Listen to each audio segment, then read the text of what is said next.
میں ایک سوچ ہوں ذہنوں میں گھر بناؤں گا، میں ایک سوچ ہوں ذہنوں میں گھر بناؤں گا، میں ایک دور ہوں صدیوں پہ پھیل جاؤں گا۔ کہاں کہاں سے دباؤ گے کیسے روکو گے، کہاں کہاں سے دباؤ گے کیسے روکو گے، میں انقلاب ہوں سینوں سے پھوٹ آؤں گا۔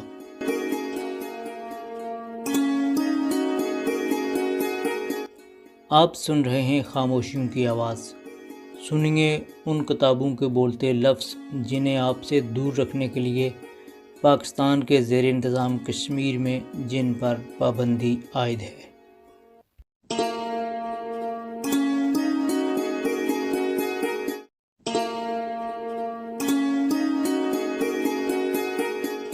نومبر 1968 کے دوسرے ہفتے میں اسماعیل باورچی کا روم اے کے باسیوں سے جھگڑا ہو گیا، چنانچہ اس نے جیل حکام سے کہہ کر اپنا تبادلہ دوبارہ عام جیل میں کروا لیا، اور ہم دونوں کے لیے ہمارے بقیہ ساتھیوں میں سے غلام یاسین کو کھانا پکانے کے احکامات ملے۔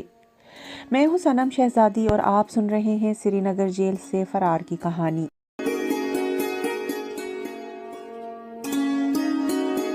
اسی مہینے کے تیسرے ہفتے میں رمضان شروع ہو گیا۔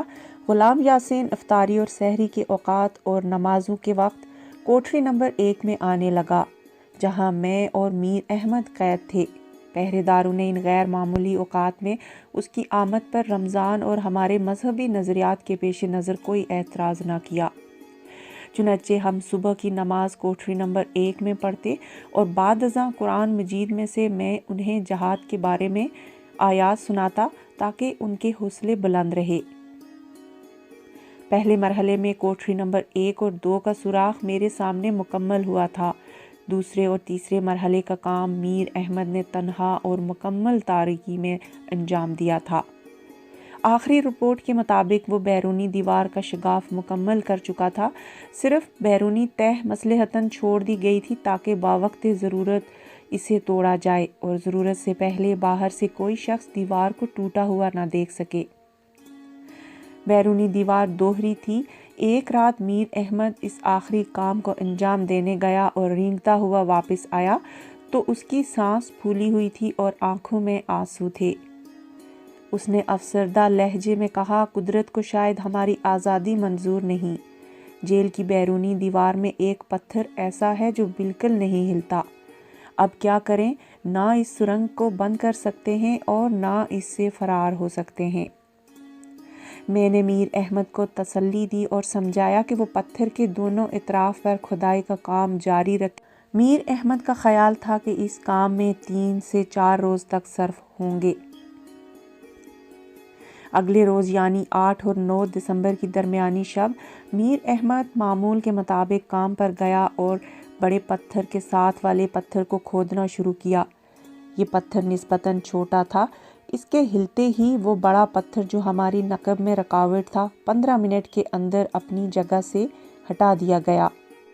میر احمد خوش واپس آیا۔ میں الفاظ میں بیان نہیں کر سکتا کہ اس کے چہرے پر کس قدر مسرت کے آثار تھے۔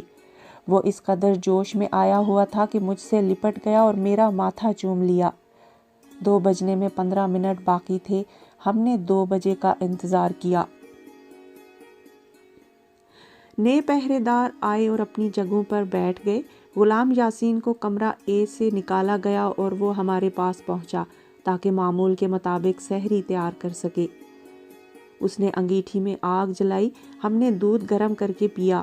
پھر غلام یاسین نے دروازے کے پاس جا کر سردی کی شکایت کرتے ہوئے دروازے کے کمبل کو اور پھیلا دیا۔ یہ سری نگر کی سردی تھی جسے آپ تصور میں لا سکتے ہیں۔ پہرے دار اپنی بڑی انگیٹھی کے گرد حسب معمول آگ تاپ رہے تھے اور ہماری طرف سے بالکل مطمئن نظر آتے تھے۔ ہم نے یاسین کو پروگرام سمجھایا۔ میر احمد سب سے پہلے سرنگ میں گھسا، پھر غلام یاسین اور بعد ازاں میں۔ اس کام میں صرف 15 منٹ لگے۔ ہمارے ساتھ کھانے پینے کی چیزوں میں 4 روٹیاں، مکھن کی 2 ٹکیاں، تھوڑی سی کھانڈ، 1 پاؤنڈ خشک دودھ، لپٹن ٹی کا 1 پیکٹ، تکیے کے غلاف میں بندھے ہوئے 1 درجن ابلے ہوئے انڈے اور سگریٹ کی 1 ڈبیا موجود تھی۔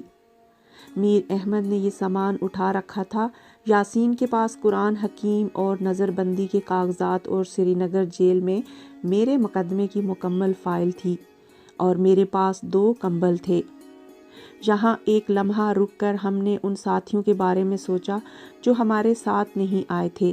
گزشتہ چند ہفتوں سے جب سے میں نے اندازے سے فرار کی تاریخ مقرر کی تھی، وہ پہلے متذبذب لہجے میں اور بعد ازاں کھلے بندوں یہ کہنے لگے کہ فرار بہت مشکل ہے اور اتنی شدید سردی میں برف پوش چوٹیوں اور وادیوں کو عبور کر کے آزاد کشمیر تک پہنچنا ہمارے لیے ناممکن ہے۔